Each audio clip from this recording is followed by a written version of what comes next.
Hi, my name's Allison. I'm a pharmacist and a holistic nutritionist, and the question that I get asked a lot is what is in your smoothie? Today I'm going to show you what. So in order for our bodies to be healthy, we need to eat nutrient-dense foods. And a really good way to get nutrient-dense foods into our body is to throw them into a smoothie. If we want to look and feel like the rainbow, then we got to eat the rainbow. So an ingredient that I always have in every smoothie is kale. It's my favorite dark leafy green and it's a superfood. Another ingredient that I love to throw in smoothies is lime. Lemon would work too, but that's a great food with vitamin C and flavor. For a detox smoothie, celery is a nice ingredient, although it may change the flavor of your smoothie, and if you're partial to real sweet smoothies, you may not like the celery. Broccoli is another great ingredient that increases the nutrient density that you can throw into a green smoothie. Avocado is a great ingredient for its nutrient density as well as its healthy fats, and healthy fats are what keep you full. In my opinion, healthy fats and greens are the most important ingredients in your smoothie.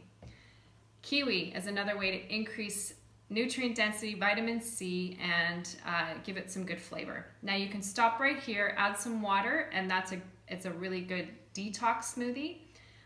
As we move this way down the board here, we're increasing the glycemic index, increasing the sweetness of the smoothie, which if you're going keto or something like that, you may not want to be doing, but it's probably going to taste a little better if you do. So banana is a nice ingredient to add in there. Stevia is a sweetener that you can add. It's an herb that will not increase the glycemic index of your smoothie. Carrot is a way of increasing vitamin A and sweetening up your smoothie. If you want to make it nice and purple, then some beet. This is a quarter of a raw beet. And dark berries are a great addition, and that's something that I pretty well always will be putting in my smoothie.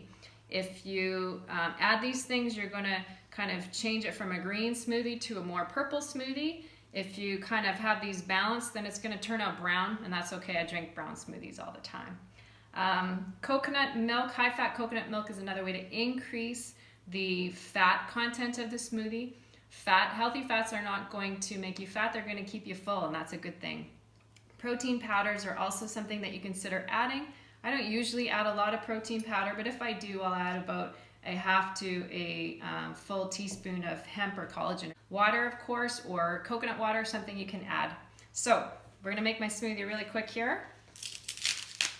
There's my kale. I'm gonna do 2 leaves of kale. Definitely add the lime. I'll throw in a bit of broccoli just for kicks. I'm gonna add a half of this piece of avocado. I love the kiwi in there. A little bit of banana. I'm not huge on the banana. Definitely the beets. Too much of the beets is gonna make it taste really beety, which some people may not like. And I'm gonna add the blueberries. Now I'm gonna add about 1/3 of a can of coconut milk. I don't always add coconut milk, but today I will. I'll put in some water.